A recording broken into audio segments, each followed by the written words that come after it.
humble city nga ginatawag Sipalay City. Kasi maglibog ka mo sa Silay kag Sipalay, iba na siya. Ang Silay sa Bacolod na siya, tapit kami Sipalay sa southern part sa Negros. Pinakalast na siya na city sa Negros Occidental. Pero dira hiligay ng Ilonggo man naghihapon dira. So anyway, promotional talk. Tama ba evangelism? Evangelism. Kurbaan mo ka ba kasi mali akong nakuan. So, evangelism. Mga katuran sa among church, if ever nga mag-speak ko sa Sabbath School, ganahan di ko na, namian ko na sa question and answer. Kaya Sabbath School man kung mayara sa teacher, mayara na sa estudyante, student. So, kung mamag kasi inyo mga katuran, evangelism, what comes in your mind? Kung makabati ka mo sa word na evangelism. Pagwali. Ano ba yun? Soul winning. Thank you. Anyone? Sharing of God's word. Sharing of God's Sharing of God's word. Muna ang kuan. So, sa kanyang research, evangelism generally refers to the act of spreading or proclaiming a particular message, belief, or cause to others. Nga naman ibang meaning sa evangelism, spreading the message of the gospel. Muna siya itong ginatawag na the good news. So in short, evangelism is sharing the good news. So mga katuran, nga sa tatlo ka-method or ways nga mag-share sa evangelism.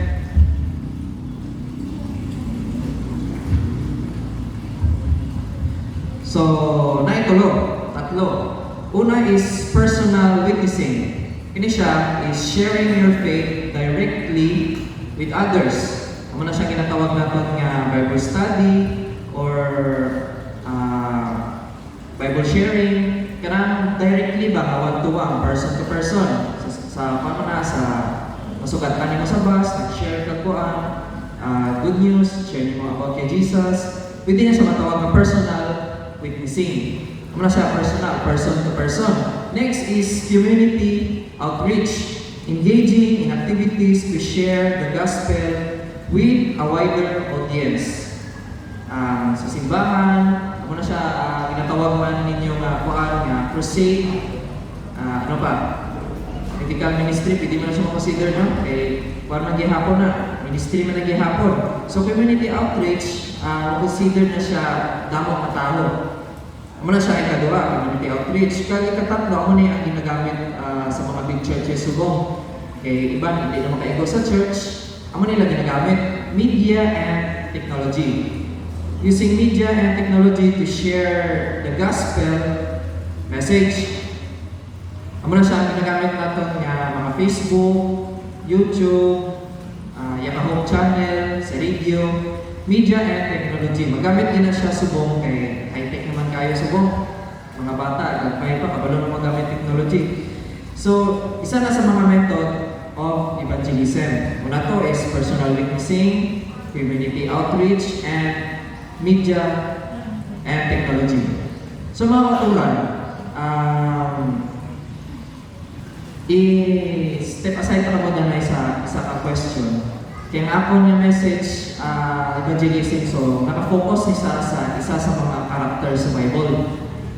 So kung mamangkot ko sa inyo mga katulan, who is Peter? Wala man duro iba nga Peter sa Bible. So, isa na magiging Peter sa Bible lang, tama ba? So mamangkot ko sa inyo, who is Peter? Disciple ni Jesus. Ano pa? Fisherman. Si Peter, siya ang gipalakat ni Jesus sa tubig. Si Peter. Ano pa? Si Peter man ito nagutod sa kuan sa dalunggan sa katong isa sa sundalo nga nagdukop kay Jesus. Si Peter, pwede man ma-consider ni right hand ni Jesus kaya every time niyarang ihambal si Jesus, si Peter din mag-una, magreklamo, or si Peter ang spokesperson ni Jesus. Ano pa gid? Oh, si Peter man ang nag-deny kay Jesus 3 times. So, damo ginawa pa no, event nga natabo kay Peter kay kilala ba kay si Peter? No, isa sa mga very popular character si Peter. Now, if mamapot naman ko sa inyo, who is Andrew? Disciples. Disciple ni Jesus, fisherman, brother ni Peter. Tama, brother ni Simon Peter. So, kabalo ka mga maturan niya, Andrew only mentioned 3 times in the Bible. 3 times sa event na natabo kay Jesus, 3 times sa Bible. Did you know? So, ang aton nga evangelism, nakafocus nila kay Andrew. Nga si Andrew ang aton nga i-present sa inyong mga karakter. Pwede man si Peter, pwede man si John the Baptist, or iba niya characters ng mga damong impact sa evangelism sa Bible. Nga si Andrew man. So, tatlo ka event natabo sa kay Jesus na anak si Andrew. So, una is makita na sa John 1:41 to 42. If basahon na naton, nga time is before panamit ni Jesus si Peter kay si Andrew. So John 1:41 and 42, pagbasahon ko ni. Andrew went to find his brother Simon and told him, "We have found the Messiah," which means Christ. And then Andrew brought Simon to meet Jesus. So anong gihimo ni Andrew? Pakilala niya. Gidala niya si Simon or si Peter kay Jesus. So bringing Peter to Jesus. Amo nang isa nga gihimo ni Andrew kay Peter.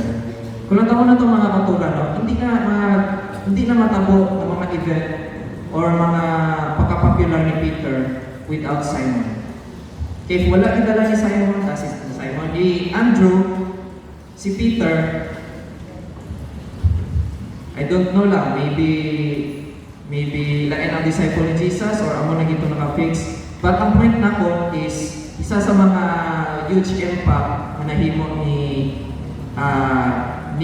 Andrew kay Peter, it's because gidala niya kay Jesus. So, ang lesson nga makuha natin dira sa first nga event, tatlo man kabutang. Kasi siya mga motora na hilig ko sa tatlo. So, una is personal faith begins with seeking. So, Andrew followed Jesus when he heard the truth and be willing to explore and draw near to God. Mayroon mga saying mga motora niya, you can't teach others if you can't teach yourself. So, the same man na, di mo siya madala kay Jesus, kung di mo madala yourself kay Jesus. Kinana na tayo mga motora, si Andrew nakabati na siya kay Jesus. So, ang una, personal faith begins with seeking. So, ikadua is evangelism starts close to home. Diba? Kay si Andrew, kay si Peter ka magulutod. So, evangelism also starts from home. Mayroon ganing mga kauturan ka ng, it's a very sad reality, ka ng mga pamatanon doon nga nagpabaptize as a Seventh-day Adventist. Mayroon ibang sa ilang family, sila lang ang kuwan ang nabaptize. Pero ang parents nila against nga maging Adventist. So amo na isa sa mga mission gid nga evangelism starts close to home. Ara gid mag-start sa family. Fortunately gid ko mga katuran nga like ako as an Adventist. Si mama kay si papa Adventist, kami Adventist na nadaan. So amo na evangelism starts with the family. So muna siya yung kaduha ang lesson makuha naton. So ang last is obedience lead to abundance. So balik naman ta sa story ni Andrew, ni Peter, kay Jesus. So sinakatan, remember ka mo sa event nga nag-fishing si Andrew kag si Peter, wala sila sa may nakuha na isda. And then, pagkabot ni Jesus, ang matadayon nga gihimo ni Jesus is, the story naman. Yabala ni Jesus si Peter kag si Andrew nga balik kaliwat sa lawod sa tunga kay mag-fishing. So amo na tungod because of obedience nakakuha sila sa damang isda. Anyway, akong point mga kauturan, faith-filled obedience can lead to unexpected blessings. Pati lang sa Ginoo and may blessings nga magabot. So obedience lead to abundance. So mo na siya ang first nga event nga nahimo ni Andrew. So ikaduha mga kauturan is helping with the feeding of the 5,000. Sino naka-remember sila ng story? Di ba may kanta na? 5 ka tinapay ka, duha ka isda. Kaya sino nahalin? So sa mga Bible story, makita na natin nga ina siya ng mga lunch, ang 5 ka tinapay ka, duha ka isda. Halin na siya sa bata. So natabo sina, makita na siya sa Quran sa John 6:8-9. Natabo. So kung basahon natin sa John 8-9, one of his disciple, Andrew, Simon Peter's brother, said to him, "There is a lad here, which have 5 barley loaves and 2 small fish, but what are they among so many?" So katong lunch, halito siya sa bata. Halito sa bata.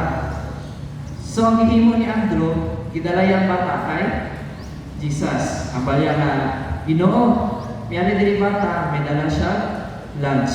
So helping with feeding the 5,000. Amo na isa sa mga crucial na part ni Andrew. If wala si Andrew to, nagdala sa bata kay Jesus, mapakaon to 5,000. So isa sa mga lesson na makuha natin sa sining is tatlo man gihapon.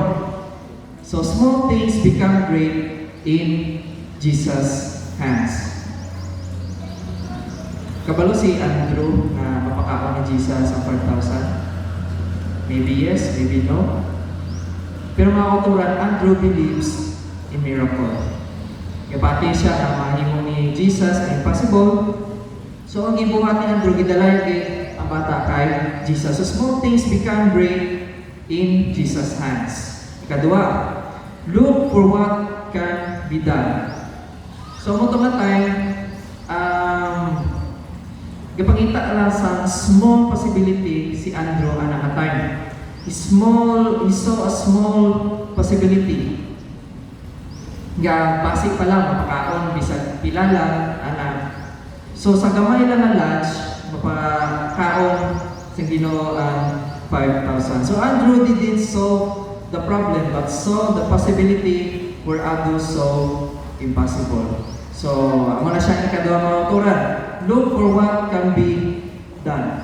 Sometimes kita sa mga daily activities nato sa matag adlaw, sa trabaho nga, sa balay, sa tanan-tanan. If makita naton nga gamay lang ato magbuhat, di ba sometimes do frustrated ka kay gamay lang ana. Personally sa trabaho ako mga kauturan, overload na mga trabaho na mo dira. As an engineer, nagdamadaman ako mga designs na wala pa natapos. Pero, isa sa mga akong hinahimo is hinahinay lang, gamay-gamay lang. Tungada na eventually matapos ang ginaganan. So, look for what can be done. Muna siya ikadua. So, ikatatlo is God works through helpers. Andrew isn't one performing the miracle, but his small action facilitated a massive blessing. Hindi si Andrew mga kauturan na naging sa miracle na magpakaon, kundi gamay lang din niya action, ipadalayan lang ito ang bata, yatagin na kay Jesus, and then the 5,000 has been fed. So ako to siyang tatlo kaya lesson makuha natin sa helping with the feeding of the 5,000. Amo na siya ang ikaduha ang naging ni Andrew. So una na ito gani, bringing Peter to Jesus. Ikadua, helping with the feeding of the 5,000. So kaning last is introducing Greeks to Jesus. So there was a time na miyara sa worship at the feast dito natabo sa Galilee. Makita na siya sa John 12:22. So, and there was a certain Greeks among them, and came up to worship at the feast. And same came therefore to Philip, which was Bethsaida of Galilee, desiring, saying, Sir, we would see Jesus. Philip come and telleth Andrew, and again Andrew and Philip tell Jesus. So in short, may mga bisita. Anong gihimo ni Andrew? Kilala. Ang mga bisita, dalaya lang kay Jesus. So, ina ang mga actions, may makuha ta na tatlo ginapon yung lesson sa sila na event. So, the gospel is for everyone. Di ba? Kay ang Greeks, ang Jew or ang Gentiles, kay, di ba, may ara silang ginatawag na, ano na ganit? No separation. Kaya ang paglantaw sa Jew sa mga Gentiles, Bigko. ugaw. So, amo na, tungod sana na action ni Andrew, the gospel is for everyone. Para gid sa tanan. Isa, ano man yung religion, ano man yung race, ano man ang pagkatao, the gospel is for everyone. Andrew helps connect people from outside the Jewish faith to Jesus, a sign that inclusive nature of God's kingdom. Amo nang first makuha natin sa event. Lesson sa event. Si kadua, bridge building in powerful ministry. Mga katuran, sa high school pa ko, may ara ko mga friends nga gusto arang interesado sa among simbahan sa Seventh-day Adventist. So,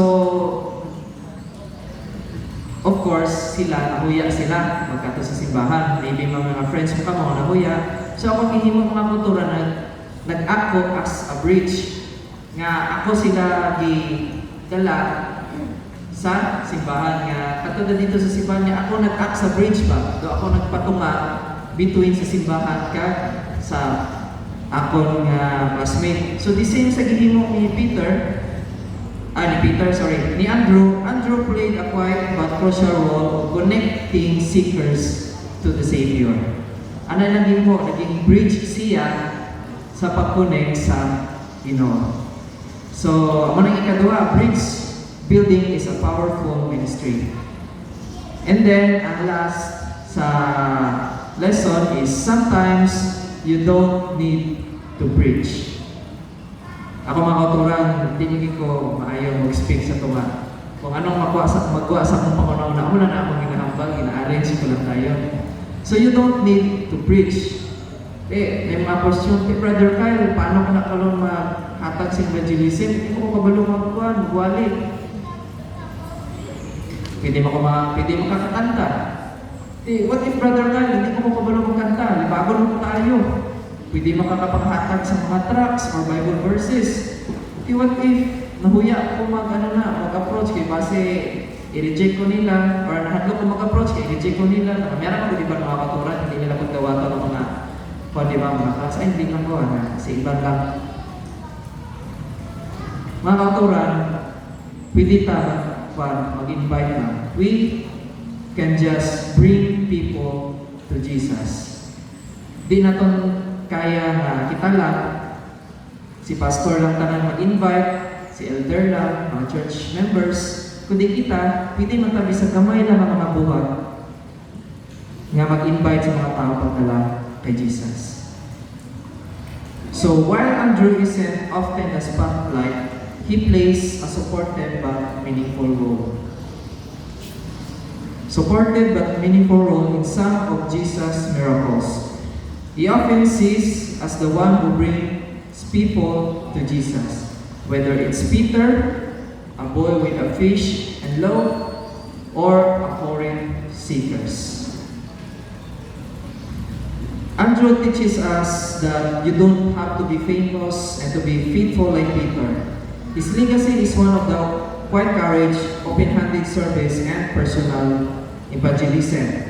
He saw value in individuals and had humility to bring them to Jesus. And that was enough for God to do something miraculous. Simple lang kayo mga kauturan. You don't have to be a preacher. If preacher ka, is better. You don't have to be a singer. You don't have to become a very popular person. Simple lang. Just bring people to Jesus. Before ko mag-end sa akong evangelism, meron ako hatag nga verse, makita na siya sa Matthew 4:19. Come, follow me, Jesus said, and I will send you out to fish for people. God bless.